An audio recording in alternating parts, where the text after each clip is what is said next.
So I can see Mark. I see half of Mark's face. Mark is going for the camera. Mark, sir, this is your moment to shine. Okay, so let's do some shining. I told you guys earlier about the Podklenuth impulse experiment that we're working on. So this is the tube that we picked up. This is a large ass piece of acrylic. This is not extruded acrylic. This is actually milled. So they use a solid block and they milled it out into this shape. That makes it a lot stronger. It's half an inch thick, 12 inches in diameter, and 24 inches long. That's where the main experiment's going to happen. We have these end plates over here. I actually got several end plates, so we have the option to screw them up, by accident or whatever, or make different configurations for the chamber. You can see here it is perfectly clear. This is just the material covering it. This goes on the end like this. This would go on the end over here with a piece of silicone gasket filling in that spot, and we're going to be pumping the vacuum out from one side along with the target plate, and on the other side we'll have the liquid nitrogen going in via a copper tube, and then there's going to be superconductors at the end of that tube that are going to be chilled down, and then we're going to hit it with the 1 million volt Marx generator that I have behind me. This is the epoxy glue that I told you guys about earlier. This is what's necessary to work with cryogenics in a vacuum chamber. It might be possible to do it with some other epoxies. I'm not sure, but what I do know from past experience is that when you deal with liquid nitrogen like temperatures, things tend to shrink and become brittle. So it's important to get the right type of epoxy or mating mechanism in order to maintain a vacuum and cryogenic at the same time.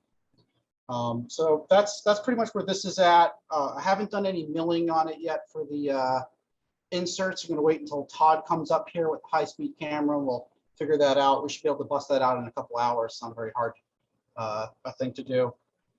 The other thing we're working on is, of course, the arts parts with our vapor deposition machine over here, which is inside the clean room. That's our clean room over there. We have a vapor deposition machine. That's physical vapor deposition. So it's using just a thermal resistor to heat up the metal, and it falls down onto a substrate. The substrates that we found that will be most convenient for this experiment are actually these little ceramic discs that they sell for Christmas ornaments. You can print different things on them and hang them from the tree, but we're just going to use the disc itself, and we're going to be putting layers of different materials along with their oxide, and then another layer of metal on top of it. So we're making really thin film capacitors. The reason why we're doing that is because EPR, dynamic nuclear orientation, what we're trying to achieve with the Alzaphan experiment over this way, inside of our Faraday cage, that's the RF generators that we're actually using to achieve those effects. They're running at pretty high frequencies, and you have something called the skin effect, where the electromagnetic energy does not penetrate very deep when you're at a very high frequency. The higher the frequency, the lower the skin depth, and the conductivity of the material plays a part as well. So aluminum is pretty conductive, so it would have a very thin skin depth. So far, we've been running into problems with the heating elements burning out, and we have some other ones coming in the mail. We were able to get some. This is silver that's been deposited on top of a piece of Teflon. So there it is. It came out pretty nice. This should make a really nice capacitor for high voltage applications. I was wondering for the TT Brown experiment, just like the gravitator, what would happen if I charge this up with several different layers of Teflon and silver and so on and so forth. what would happen, would we get any movement with it. Our previous attempts at the gravitator experiment are over here. This is just using glass and copper plates. That one broke down at around 70 kV, I believe. Another unit that we use for the gravitator is this one over here. Just 2 plates and 1 sheet of glass. The sheet of glass is much larger than the plate, so it didn't have the option of breaking down around the edge as much. This also broke down at around 70 kV, which is impressive because there's only 1 sheet of glass. And we did not see the effects that T.T. Brown talked about, although this is not a one-for-one replication, because he was using wax along with litharge as the dielectric, and litharge or lead oxide has different properties, especially when it's a powder form. You can get many different high voltage domains in the system. The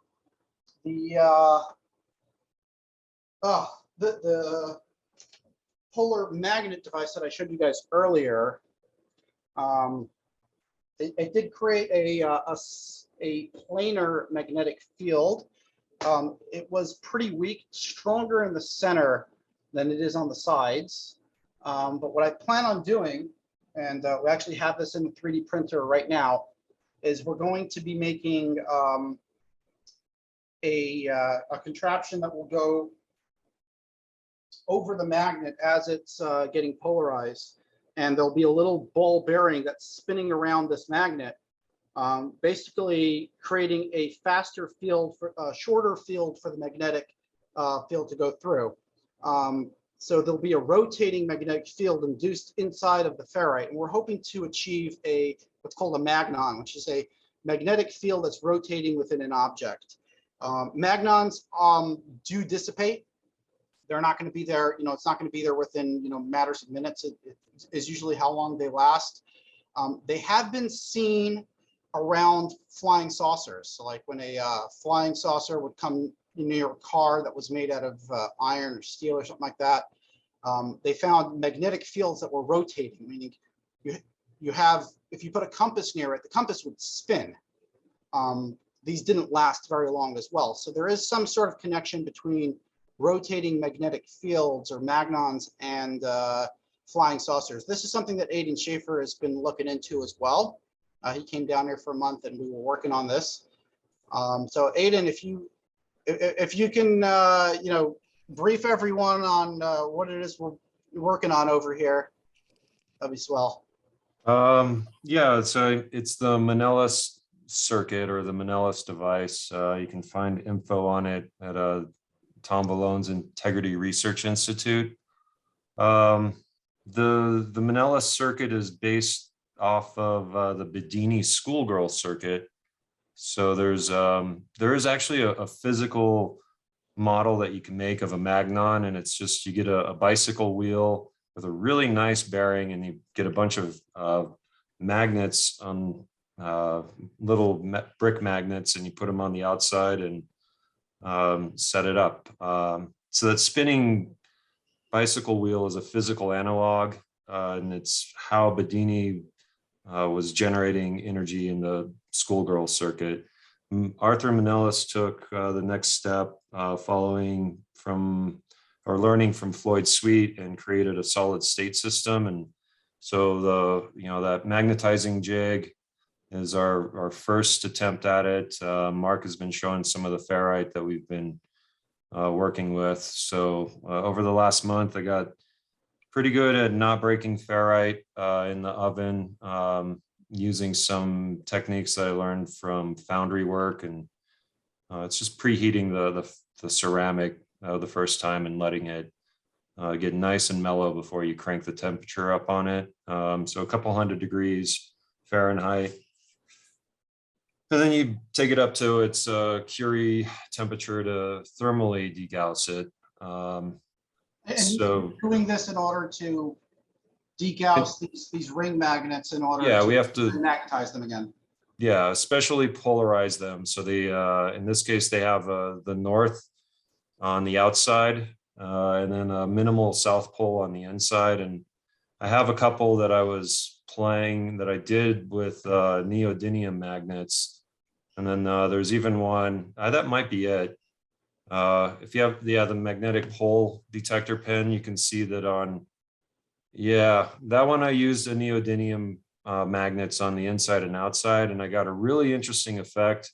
I think this one, it has like north and south on the inside and north on the outside on one side. Or did that come out of the flying saucer model? This one says double dipole on it. Yeah, that's the double dipole. So it's not a true scalar. It's a twisted dipole on the inside, but across the surface of it, you get a scalar field. The both halves of the magnet. I'm we're learning how to comprehend this, but what he means is that inside the side plane of this disk, the north is here and the south is here, the north is here, the south is here. So there's literally a crisscross going around the disk. If you look at it from the side, you'd see a magnetic field going that way and a magnetic field going that way. Yeah, thank you. So yeah, I'm thinking or trying to design a way like, such as that large iron object behind Mark on how to do it in one instant. After you degauss the ferrite, you can do a quasi-scalar field using neodymium, and you just have to be really gentle and patient. It was easier, it was quicker to do it that way, but if you get into like Howard Johnson or like Hojo motors, he talked about how sometimes the magnets could develop a subdomain within them. So I think with doing these or conditioning these magnets by hand with neodymium, you get subdomains pretty close. So it's not, it has to be all at once, like whack, and you'll get a real strong south in the middle and a strong north on the outside. Or we're in experiment mode, so we do have the tooling in the lab to measure the field strength. And the next step for the Magnon is it's based off of the second sound phenomenon. Like in Magnon research, the field has gone towards the small. They're looking at like nanoscale waveguides and little things, and staying away from the macro scale. So this way, the second sound phenomenon is how we Arthur's device worked up at like 180 volts. It's in the corner, Mark, if you want to show my attempt at it. So that second sound phenomenon is a resonance, an acoustic resonance within the ferrite. And you have to figure out the speed of sound for the material. And then it seems like the thicker it is, the better. You play with the thickness in order to control the frequency. And then when it's running, in order to keep the Magnon spinning, the power system, the power circuits have to keep an applied field of 180 volts on it to keep it spinning. And then as it, I guess, here we got to go into the Bedini schoolgirl circuit. In his simplified version, you have these coils, and at certain times you get like a north and a north, and the jewel thief in the Bedini circuit, these coils or blocking oscillators, picks up the spike, the electric spike, and then it pushes that out into the battery. So what I've been telling people is like, it's pretty simple once you understand that there's this fundamental physics. We just haven't, been taught it or allowed to talk about it openly, but it's, an electron, a magnon, and a photon.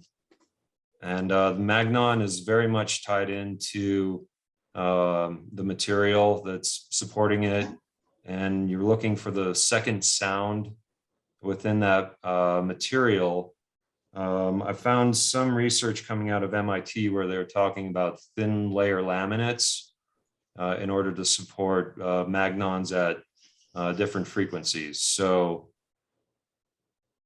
I don't know. It was a very productive month, very enjoyable, very taxing. A lot of good discussions, and I think we're making some real progress on getting clean energy out into the public, because it's, you know, the second sound describes a thermoelectric conversion within these devices, and the Manellis device was documented to run cold, or the ambient temperature around it, the longer it was running, it dropped down several degrees. I don't know. I mean, look, if I have the technician notes on the original one, and I'm sure it ran hot, but the ambient air around it got cold. So a lot of good work. We just got to figure out the amplifier structure or the amplifier circuit for getting the square wave pulses into the conditioned ferrite, and you know, hopefully we'll have something. We'll be able to put on the green viewing film, and you'll see rotation within the magnetic or mag viewing film. Wow. Very cool. As far as arts parts goes, we did a little research on vapor deposition of bismuth. One of the issues is the transition temperature of bismuth from where it melts to where it vaporizes is over 1,000 degrees centigrade. The issue being that when you put the vapor on your substrate, it remains in its vaporous state or its liquid state for a very long time, giving it time to bubble up into these little balls instead of remaining as a film. So one of the solutions that I proposed was super chilling the substrate before putting it inside the vacuum chamber, putting it on top of an insulating mat to maintain that super cold temperature, and maybe a piece of brass underneath it to act as a heat sink. This way, whenever the bismuth hits it, it drops that 1,000 degrees very quickly, and can become a thin film of bismuth. For the oxide layers, what we're going to be doing is we're using heat lamps, the kind of stuff that you generally use to heat up food, or you buy chicken at the grocery, you know, those pre-cooked chickens. There's a thermal lamp there keeping the food hot. That produces infrared light that heats up the surface directly. So we're going to have direct heat on the surface, oxygen being fed through a tube with a controlled with a controller knob, so we know how much oxygen is going in, and it's going to be on a rotating plate at the same time. We'll have all this mechanism all set up already, and then you're able to build layers of oxides on top of the metal that you've already deposited. So it's important for us to deposit extra thick layers, because half of the layer of metal that we're putting on there should be going toward the oxide layer, and then we'll put another layer on top of that. Of course, the arts parts device uses bismuth, magnesium, and zinc, all of which are metals that are not very easy to work with in a vapor deposition system. They tend to foul up the system, make everything dirty. So we're going to have to do lots of cleaning in between each run in order to keep the system, you know, nice and clean for the next metal that's going in.